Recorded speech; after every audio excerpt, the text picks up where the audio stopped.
Objection. Mr. President, as a result of the greed, the recklessness, and the illegal behavior of a handful of executives on Wall Street, we are in the midst of the worst economic crisis since the Great Depression.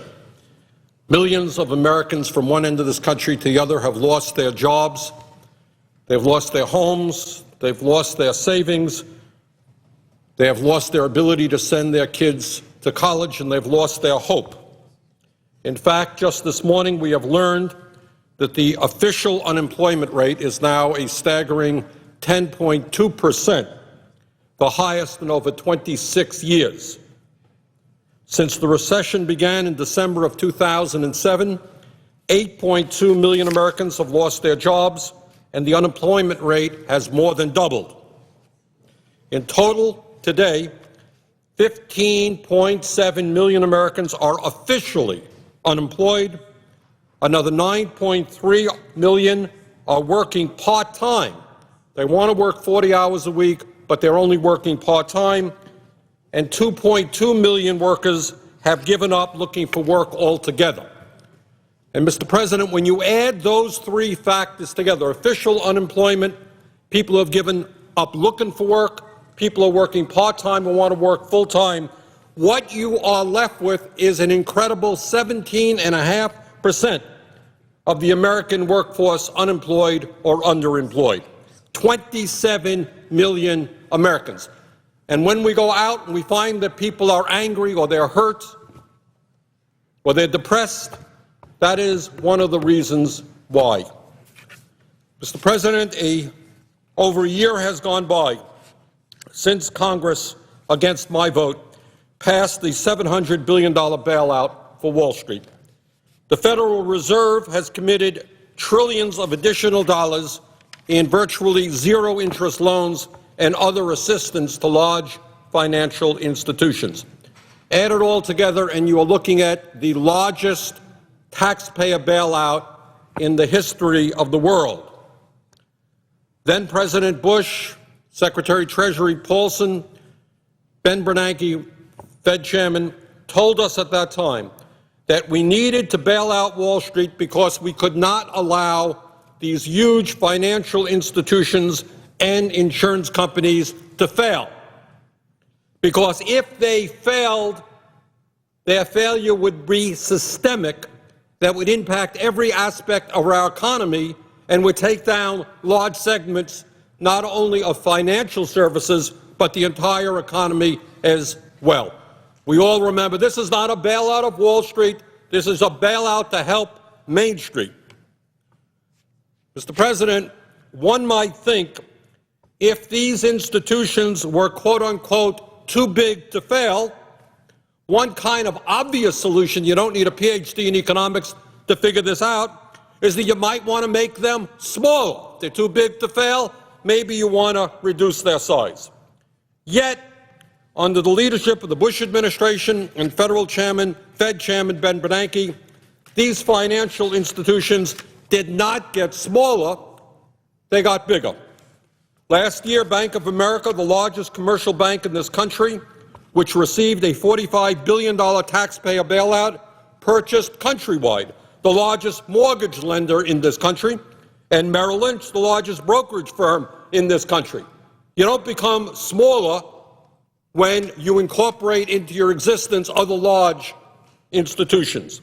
Last year, JP Chase, which received a $25 billion bailout from the Treasury Department and a $29 billion bridge loan from the Fed, acquired Bear Stearns and Washington Mutual, the largest savings and loan in the country. Last year, the Treasury Department provided an $18 billion tax break to Wells Fargo to purchase Wachovia, allowing that bank to control 11% of all bank deposits in this country. Today, Mr. President, these huge financial institutions have become so big that, according to the Washington Post, the four largest banks in America, and I want people to hear this, four largest banks in America, Bank of America, Wells Fargo, JP Chase, and Citigroup, now issue one of every two mortgages. Got that? Largest four financial institutions issue half of the mortgages in America. They issue 2 out of 3 credit cards and hold $4 out of every $10 in bank deposits in the entire country. The face value of over-the-counter derivatives at commercial banks has grown to $290 trillion, 95% of which are held at just 5 financial institutions in the entire country: J.P. Morgan Chase, Bank of America, Citigroup, Goldman Sachs, and Morgan Stanley. Mr. President, derivatives are nothing more than side bets by Wall Street gamblers that oil prices will go up or down, or that the subprime mortgage market will continue to get worse, or on the weather, or whatever we can make a quick buck at. Risky derivative schemes led to the $182 billion bailout of AIG, the collapse of Lehman Brothers, the downfall of Bear Stearns, and precipitated the largest bailout in the history of the world.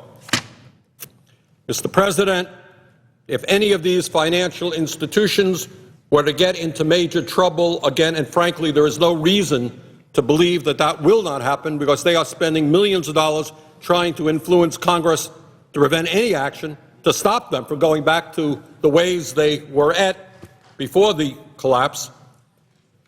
But if we did, we would be in line for a bailout that would even be larger than the bailout that took place over a year ago. And obviously, we cannot allow that to happen.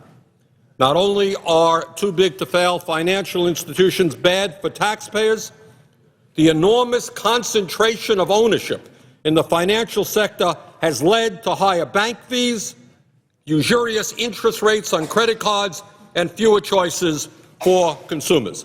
Mr. President, I'm sure that you have gotten the same calls that I have gotten from people who say, you know, I pay my credit card bills on time every single month, and suddenly they raise my interest rates to 29%, to 30%. And one of the reasons that these guys can get away with doing that is there's not a heck of a lot of competition out there. 1 out of 4 American families, as a result of this greed, this usury, are now paying an interest rate of at least 20% on their credit cards. And that is another issue that obviously we've got to deal with.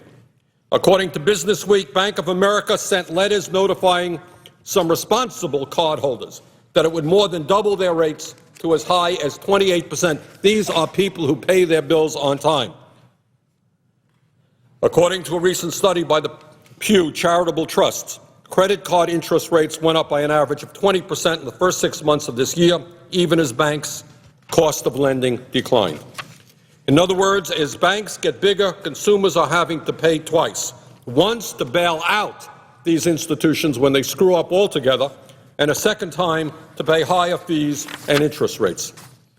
Mr. President, the time has come for us to do exactly what Teddy Roosevelt, a good Republican, did in the early 1900s. The time is now to do what I think most Americans understand we have to do, and that is to break up these huge financial institutions. Yesterday, I introduced S. 2746, the Too Big to Fail, Too Big to Exist Act that would do just that. And that is the bottom line. The bottom line here is that if a financial institution is too big to fail, that financial institution is too big to exist, and we have got to start breaking them up. This legislation is all of 2 pages, so when people ask you if you have read it, unlike the 1,900-page health care legislation, you could say with all confidence you have read it, because it's all of 2 pages. And what it says is, first, that the Secretary of the Treasury has got to identify every single financial institution and insurance company in this country that is too big to fail within 90 days. In other words, who are the institutions that, if they failed, would cause widespread economic harm to the country? That the Secretary of the Treasury does within 90 days. After 1 year, the Secretary of Treasury would be required to break up these institutions so that their failure would not lead to the collapse of the U.S. or global economy. Now, Mr. President, there is growing support in our country and around the world for breaking up too-big-to-fail financial institutions. Let me just give you a few important examples of that growing sentiment all over the world. It was reported in the Washington Post and major media all over the world that the British government, in fact, is moving in that direction. Let me quote from the Washington Post. The British government will break up parts of major financial institutions bailed out by taxpayers. Spurred on by European regulators, the British government is forcing the Royal Bank of Scotland, Lloyds Banking Group, and Northern Rock to sell off parts of their operations. The Europeans are calling for more and smaller banks to increase competition and eliminate the threat posed by banks so large that they must be rescued by taxpayers no matter how they conducted their business in order to avoid damaging the global financial system, end of quote. That's about it. Ain't more complicated than that. Let's break them up before they again lead this world to a major financial crisis. Let's break them up before they require hundreds and hundreds of billions of dollars in bailout. And it is, in my view, a positive thing that the government of the UK is moving in that direction. But it is not just the government of UK. On October 15, 2009, Bloomberg News reported that former Federal Reserve Chairman Alan Greenspan, perhaps more than any other individual, the person most responsible for the deregulatory efforts which led us to where we are today, this is what Greenspan said on October 15, 2009, quote, "If they are too big to fail, they are too big. In 1911, we broke up Standard Oil, so what happened? The individual parts became more valuable than the whole," end of quote. Former Fed Reserve Chairman Paul Volcker, the head of President Obama's Economic Recovery Advisory Board, has said, quote, "Keep banks small so that any failure won't have systemic importance." And people say I'm old-fashioned, and banks can no longer be separated from non-bank activity. That argument brought us to where we are today, end of quote. That's former Fed Chairman Paul Volcker.